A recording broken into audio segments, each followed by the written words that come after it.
Eric first. Was he able to do anything in practice today? Yep, all the no contact stuff. He and Nurk did not participate in the contact portion, but did everything else. Wow. But what's going on with Nurk? Nurk just soreness in the ankle, so we just minimized it. And then Bradley, what was he able to do today? He did some of the no contact stuff as well, making progress.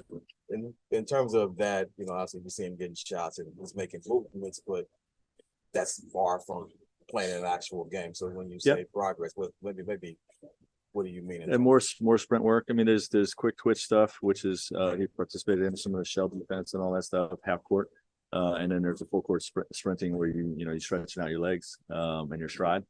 So that's where he was having some discomfort still, but he's making progress.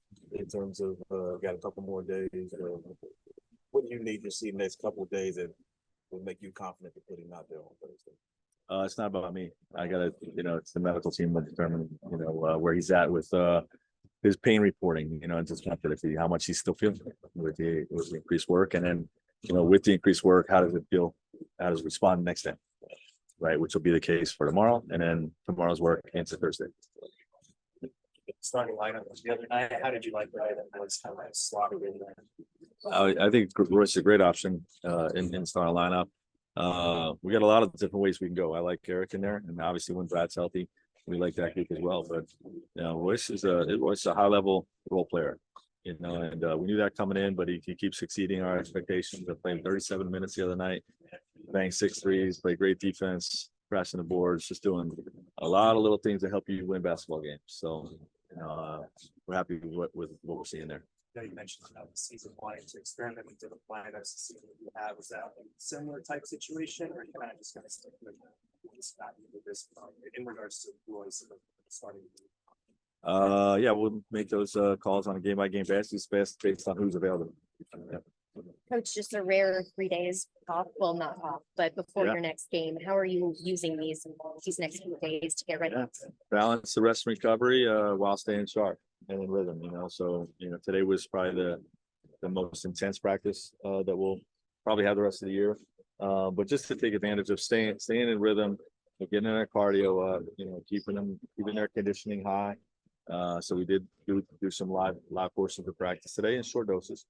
And then, trying to use this as an opportunity to build some of our package, what we're doing defensively with some zone defense stuff today. We got some extra work with that, some end of game stuff, some fourth quarter offensive execution things, just areas we can improve our team. Much able to add stuff with this time now, or is it more about kind of fine-tuning? No, we're still adding. There's not a lot of time still left to add things, but there are some things defensively that we want to add, both sides of the ball, really. But just in terms of some weapons I want to have in the bag come playoff time. There's still some things I want to have. When you look at, I know we're talking a lot about him, what he did offensively, also what he said sort of defensively.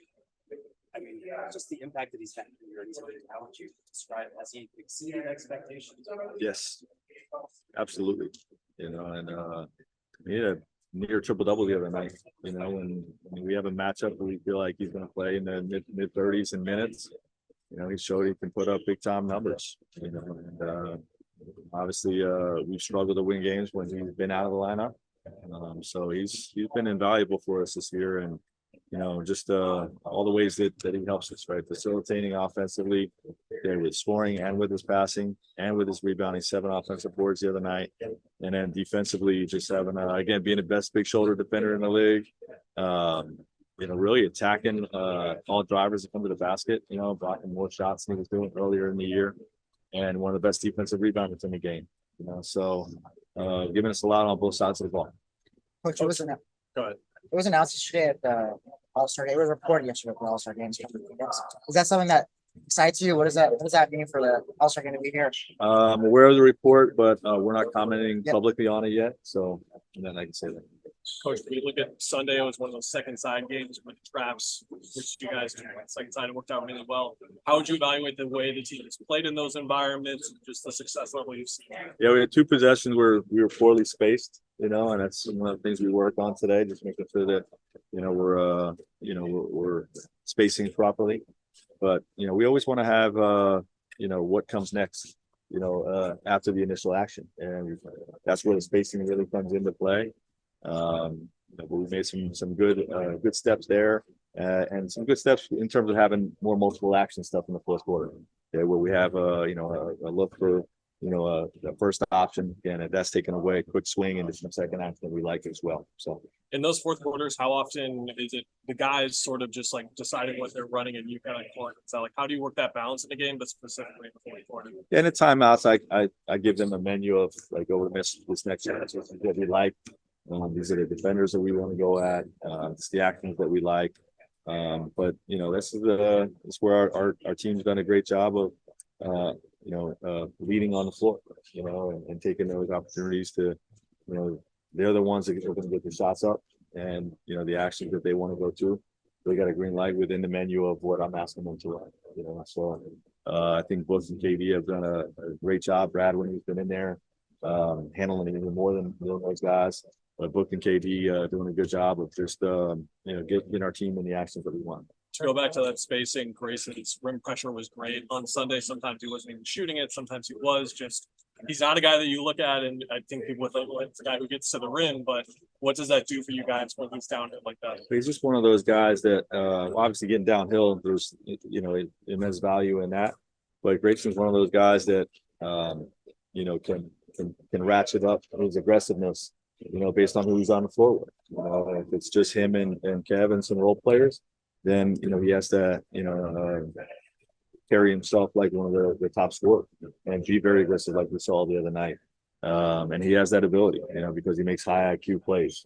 But he's out there with Brad, Book, and KD.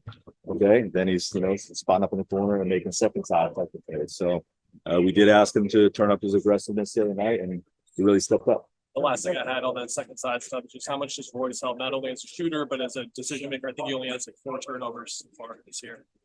Knock on wood. Let's keep those turnovers low, and he's proven to be a high IQ offensive player, not just a guy that can make a shot. Like I said, keep going back to those teams that they had in Utah. They were playing in the blender with with Donovan and Conley and Bogdanovich. Clarkson, all those guys just making a high level basketball plays, not just making shots, but the redrives, like all those types of things. He's shown to be a very effective offensive player. A lot of stuff.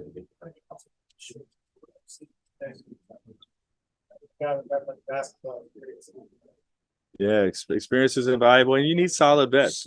Guys that have been around and been through a lot of playoff battles. Their IQ is invaluable, and their leadership is invaluable. And then, when their number's called, to be able to go in there and perform and give us solid minutes is invaluable as well. So that gives us all that.